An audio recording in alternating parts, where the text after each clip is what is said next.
quero trazer nesse vídeo algumas coisas que aconteceram no jogo do Inter contra o Flamengo e que não estão recebendo a devida atenção. E eu sei que você pode de cara pular, saltar e dizer o seguinte, mas Cristiano Oliveira, a arbitragem foi um escândalo, não era para expulsar o Rodinei.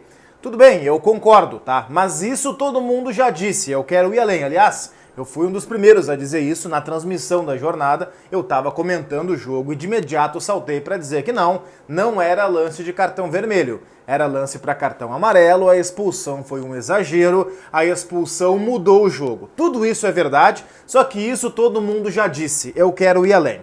Eu quero pegar outros aspectos do jogo que talvez não foram tão relevantes quanto a expulsão do Rodinei, mas que também interferiram, ao meu ver, para o placar de 2-1 pró-Flamengo naquele jogo que foi a decisão, digamos assim, do Campeonato Brasileiro. Vamos lá, eu acho que o Rogério Ceni, para entrar em alguns desses pontos, ele leu o jogo melhor do que o Abel Braga. E aí, de novo, você pode saltar e dizer o seguinte, tá, mas ler o jogo 11 contra 10 é mais fácil.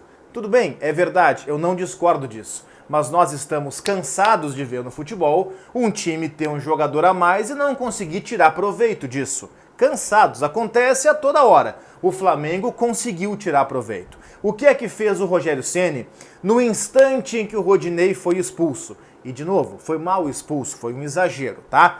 Quando o Rodinei é expulso, na mesma hora o Rodinei tá saindo de campo e o Rogério Ceni tá colocando o Pedro. Na hora ele faz isso e tira o Isla.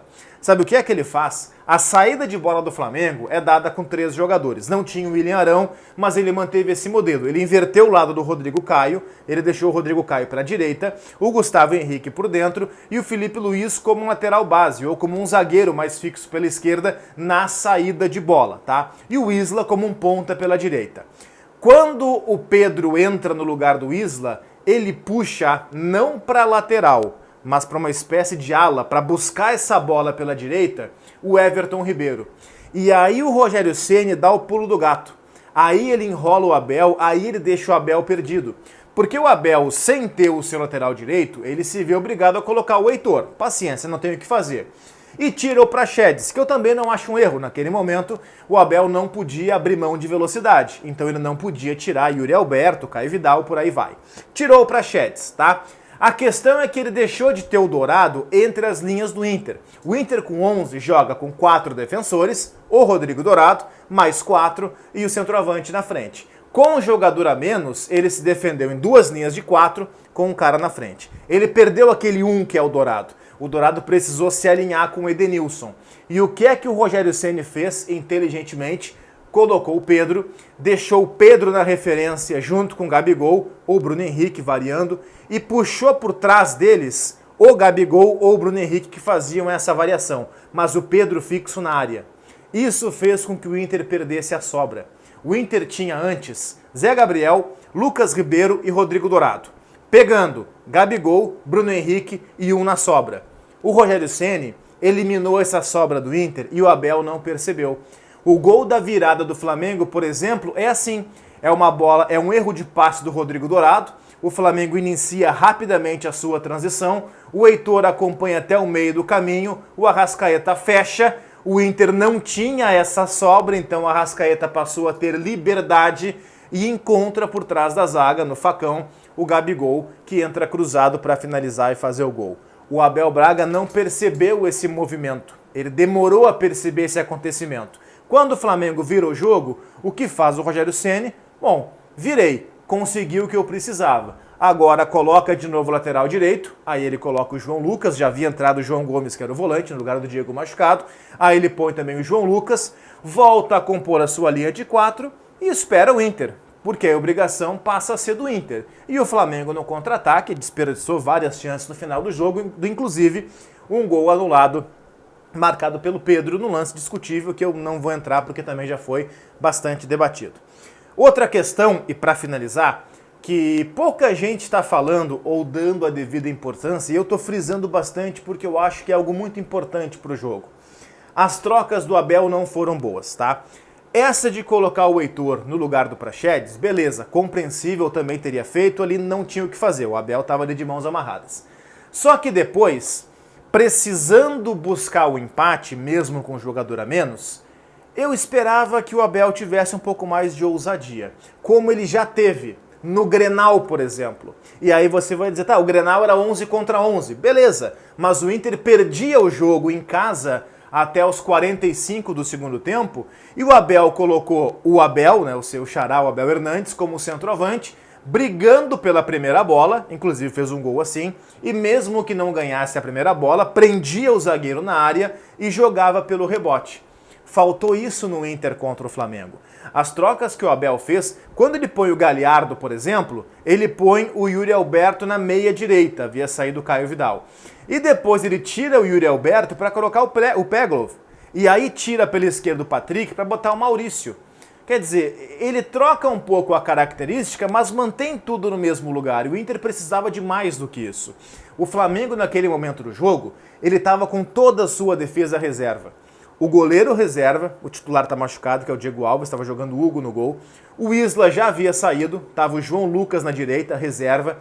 A zaga de William Arão, que nem jogou, e o Rodrigo Caio tinha saído. A zaga era Natan e Gustavo Henrique, os dois são reservas. E só o Felipe Luiz na esquerda como titular. E o primeiro volante, João Gomes, também reserva.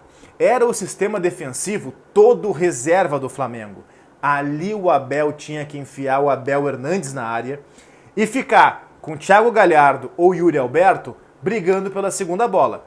Ah, mas o Abel Hernandes vai perder de cabeça porque o Gustavo Henrique tem quase 2 metros. Beleza, que viesse a perder de cabeça, mas com jogadores prontos para a segunda bola. Thiago Galhardo, que é excelente nisso, e o próprio Yuri Alberto. Mas o Abel não fez isso. Ele tirou o Yuri Alberto e manteve o meia pela direita, o Peglov, longe do gol. O Peglov entrou a 1 quilômetro da goleira.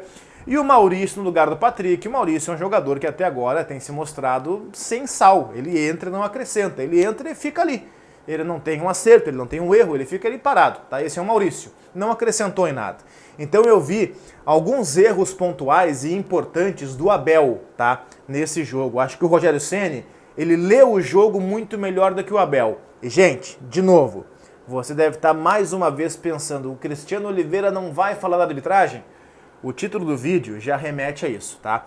Algumas coisas que ninguém fala, que as pessoas não estão falando sobre Inter e Flamengo. Sobre a arbitragem, todo mundo já falou. A minha opinião eu dei no momento do lance, ela é a mesma.